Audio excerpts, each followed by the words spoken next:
المنار المنار المنار المنار المنار المنار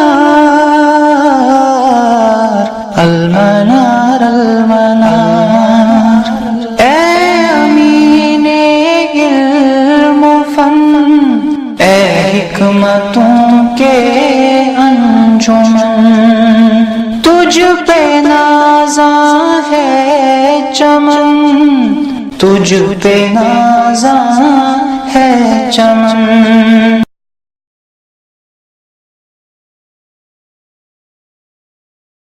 اللهم صل على محمد وعلى آل محمد كما صليت على إبراهيم وعلى آل إبراهيم إنك حميد مجيد.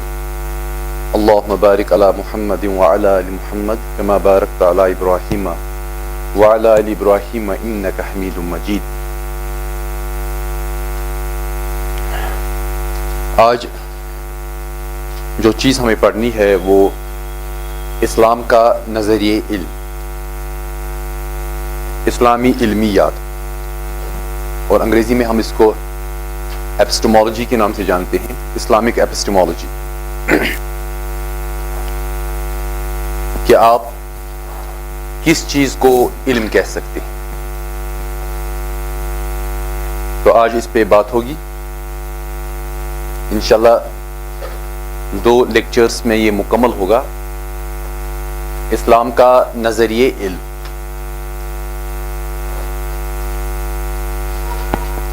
علم کی بنیادی تعریف اسلام میں کیا ہے؟ آپ کس چیز کو اسلامی نقطہ نظر سے علم کی حدود میں یا علم کے جو ضوابط ہے ان میں آپ اس کو لا سکتے ہیں؟ تو العلم انگریزی میں نالج کے نام سے جانا جاتا ہے، اصطلاح استعمال کی جاتی ہے نالج، دی نالج۔ آج کے دور میں نالج اور انفارمیشن ایک چیز بن چکی ہے، جو ایک غلطی ہے۔ انفارمیشن جو ہے وہ معلومات ہوتی ہیں، اور نالج یعنی العلم کہلاتا ہے۔ تو معلومات اصل میں وہ ڈیٹا ہے جو صحیح بھی ہو سکتا ہے، غلط بھی ہو سکتا ہے، جو قابل اعتبار بھی ہو سکتا ہے اور قابل رد بھی ہو سکتا ہے۔ اور جب ہم بات کرتے ہیں العلم کی تو وہ ٹروتھ ہوتا ہے، ٹروتھ۔ تو اس میں اسلامی نقطہ نظر سے رد کا پہلو پھر وہاں پر موجود نہیں رہتا۔ تو علم کس چیز کو کہیں گے؟ ادراک الشیء، ادراک کسی چیز کے بارے میں معرفت حاصل کرنا، کسی چیز کا ادراک حاصل کرنا، یعنی کسی چیز کو سمجھنا، اپنے فہم میں اتارنا۔ علی ما ہوا علیہ، لیکن وہ فہم کی صورت کیا ہوگی؟ وہ علی ما ہوا علیہ، وہ فہم اسی نوعیت کا ہوگا، اسی کیفیت کا ہوگا جس کیفیت کی وہ چیز ہوگی، یعنی اس کے مطابق جیسی وہ چیز ہوگی۔ ادراکن جازمن، اور اس کی حیثیت کیا ہوگی اس ادراک کی، اس سمجھنے کی؟ وہ ایک ایسا ادراک ہوگا جو بالکل جزم کے ساتھ ہوگا، یقین کے ساتھ ہوگا۔ ادراکن جازمن یعنی ادراک الشیء علی ما ہوا علی ادراکن جازمن، اشیاء کا ایسا ادراک جیسی وہ ہوں، اور وہ ادراک پورے یقین کے ساتھ ہونا چاہیے۔ اب دیکھیے، اگر آپ اس کو بغور دیکھیں، ادراک الشیء یہ پہلا حصہ ہے اس کا۔ تو پہلی چیز کہ آپ کو اشیاء کی معرفت حاصل کرنی ہے، دوسری کہ وہ معرفت اٹکل پچو سے نہیں ہونی چاہیے، آپ کا گیس ورک نہیں ہونا چاہیے کہ ایسا ہوگا۔ جیسے کہ فلسفیوں کے یہاں ہے، ایک فلسفی ایک انداز سے سوچتا ہے اور دوسرا فلسفی دوسرے انداز سے سوچتا ہے، تو وہ علی ما ہوا علیہ، وہ ادراک اس نوعیت کا ہونا چاہیے جیسی کہ وہ چیز ہو جس کے بارے میں آپ ادراک حاصل کرنا چاہتے ہیں۔ کہیں ایسا نہ ہو کہ آپ اپنا خیال ظاہر کر رہے ہیں، آپ کی ہائپوتھیسس ہے۔